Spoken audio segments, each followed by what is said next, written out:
All right, so Incantation is a Netflix Oh, original. wow.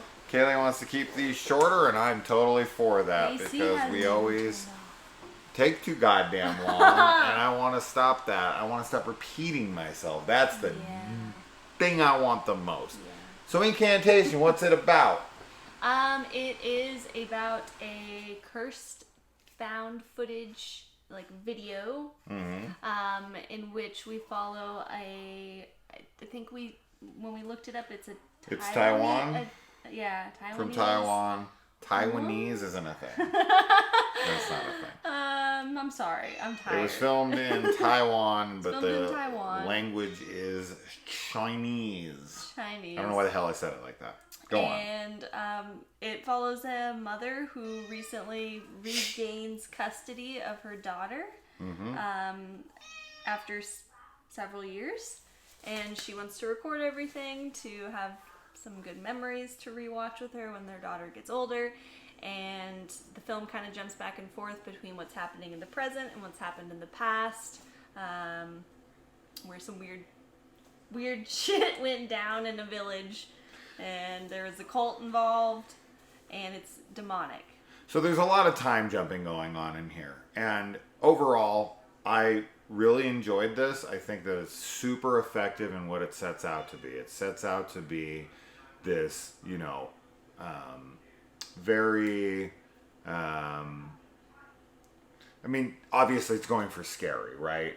But it it feels, because even as it says here, I don't know why the fuck your phone is closing in 1 second. Oh, it's because it's on because the it's power in lower mode. mode. Yeah. Anyway, as it says, warning: this is a cursed video. It may contain certain risks to watch. For those who dare to follow, please solve the puzzle of my daughter's curse with me. The film does have that kind of like evil cursed tape feel to it while you're watching it, which that's what it's setting out to do. And I think in that way, it's very successful at being unsettling, feeling demonic, feeling this. Because I will say, this is one of the rare found footage films, because found footage is kind of known for being this like slow build to the climax, and primarily that's a budgetary constraint, right? Like you don't have a lot of money when you're usually making found footage. Some companies, of course, have jumped on the bandwagon of making them and throwing a lot of money at them. Cloverfield or something obviously has a much larger budget than, say, Blair Witch or the lost footage of Leah Sullivan or whatever. Like this kind of stuff we watch, or the Blackwell Ghost or something that has like $1. But this, what I was getting at is with those films, primarily they saved the last bit for all of the budget to be spent on, and they don't have a budget for the rest of the film.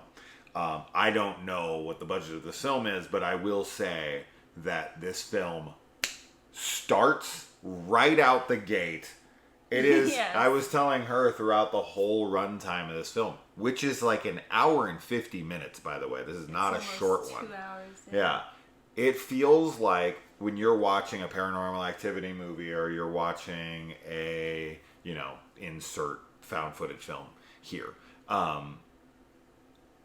This felt like every 5 minutes, every 5 to 10 minutes of this movie felt like the last 5 or 10 minutes of most found footage films throughout the entire film. So it's always happening. Something is always going on. It is never dull.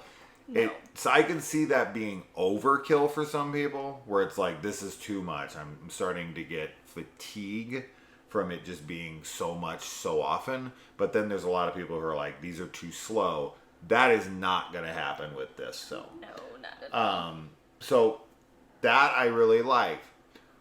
That being said, the problem I had with the film, and this only brings it down somewhat because what I'm really there for is the scares, but what I would like to have in addition to that is character development that's earned, and to have a better structure when it comes to the time jumping. Yeah. Because we're all over the place in this film, going from 6 years ago to 6 years, into the future, and we're just back and forth. and you kind of get confused. There's a bunch of times that I was like, wait, when is this happening? Yes. And I was super confused with the timeline. They could have really drastically changed people's hair. That was something I was going to say, is that our main character looks pretty much the same. Yeah. There's not really a whole lot of difference, so it's really hard. But then also, there's no context, there's no, you don't realize. It doesn't say 6 years ago. No, of course. It only says it once, and then from there, it's it's just expecting you to get it. To keep up. So, I agree with you. I think that there needed to be more character development. The film is really cool. There's a lot of positives. I like how fast-paced it is. I think that it does genuinely feel like cursed footage that you're watching, and even that night, I had a really weird sleep paralysis episode, and there's a lot of stuff in the film that is it's subliminal, but it's not subliminal. They do some really cool mind tricks in the beginning, kind of making the viewer actively engage, and it's sort of bringing to question how much control you have over your reality with where you put your focus and attention, and that's super cool. There's also a scene where there's this symbol in the film that they kind of flash on the screen throughout, but there's one particular that's a long drawn out 15 seconds or something, and then it has the next shot is just a white screen, and you can see the afterburn of the symbol still. When you blink or when you blink and close your eyes, and that's really, really cool. Yeah. I haven't seen that done so intentionally before. So it definitely got in my head, and I was creeped out by it, which is always really exciting to me, to be genuinely scared by a movie. Yeah.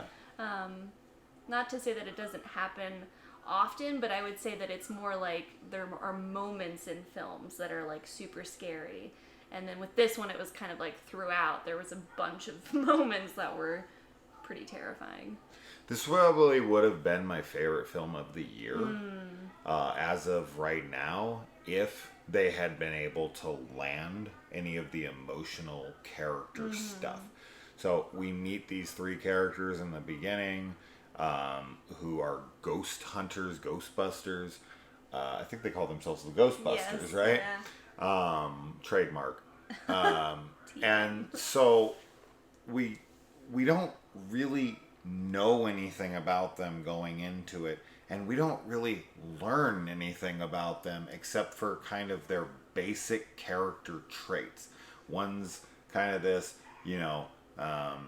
very focused, kind of an asshole. The other two are in and out of this kind of relationship thing, and something's going on between them. I mean, we know that she has a kid. This is what it is. So she's pregnant. It's very obvious. It's quick in the film, so it's not really giving it much away.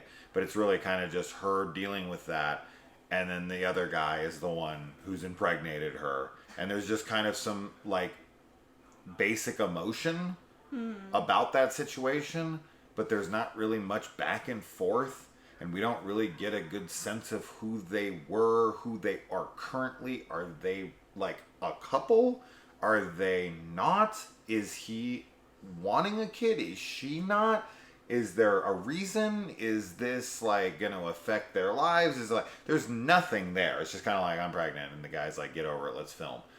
And that's really it for that. And then you flash forward into the future, and you've got this character who is a caretaker for children, and he has some moments that are supposed to be super emotional, and it has to do with his ability to have children, and it doesn't work because we don't get to know him or his past or why there's no context to it. Yeah. And the thing that the reason this upsets me within this film is because A, it hurts the film, but B, because there's no excuse for it in an hour and 50-minute long found footage film. I think what's so great about the Paranormal Activity series, in their very short run times, most of them, is I think those are very, very good at building character. Characters you care about, and that's why when the last 5 or 10 minutes happens, you're so engaged within it. I think this film tossed that aside to really amp up the amount of scariness that they can put onto the screen, but they kind of forgot the human element that makes us care that something scary is happening to them. So it works as a horror film, but it doesn't succeed as a character story. And some people don't give a shit about that kind of stuff. We've talked about this on the channel before, where people are like, I don't care, I just want to see the scares, I just want to see the horror. That's fine, then this is your kind of film. And it does work for anyone who's into that stuff. It's just, unfortunately, as I said, there's stuff that happens with every single character I just don't care anywhere near as much as I should. The only reason I care is because they're human, and I can empathize because of such, right? And that to me is like, that's not a sign of good filmmaking. That just, you're playing off the fact that you put humans in front of a camera and I care about them because they are also humans like me, like myself, right? So that's not good. But as horror, as the horror goes, great stuff. Really good. There's some really unsettling, wild, creepy ass shit in here. But man, did I not care when anything was supposed to matter. Right. And it really went for some of those moments. Yeah. Right? It really goes for it in certain moments, and it just don't work. So. But it's like those moments are over, and then the next 2 seconds, something fucking horrifying is happening. So you're like, oh, okay. So you're on to the next. Yeah. And so were they. Right. The filmmakers were like, nah, all right, moving on. Let's get another scare going. Yeah. Okay. That'll work really well for some people.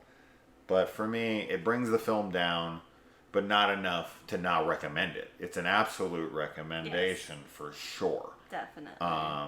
But man, I just really wish that they would have taken some of that hour and 50 minutes. Because typically you watch the hour and 20 minute ones and you have this problem and you're like, man, I wish they spent another 20 minutes. They had an extra 30 minutes and they still just filled it with nothing but horror and no characters. So whatever. Yeah. But it's a good flick. It's good. It's really good. Yeah, it's definitely in my top 10 horror of the year. Yeah, for sure. This has been a great year, to be honest. It hasn't. But regardless, it's a good one. Yeah. It was right. They could have been so fantastic. I wish I could be praising this one, but I'll praise its horror. That's what I'll do. So, anything else? Nope, that's it. Oh yeah, we need to learn the chant. I think they put it together like that, and then this. It's like, is that it? This is the thing they do in the movie, and she's saying the chant 100 times. Yeah, I don't know. Bye.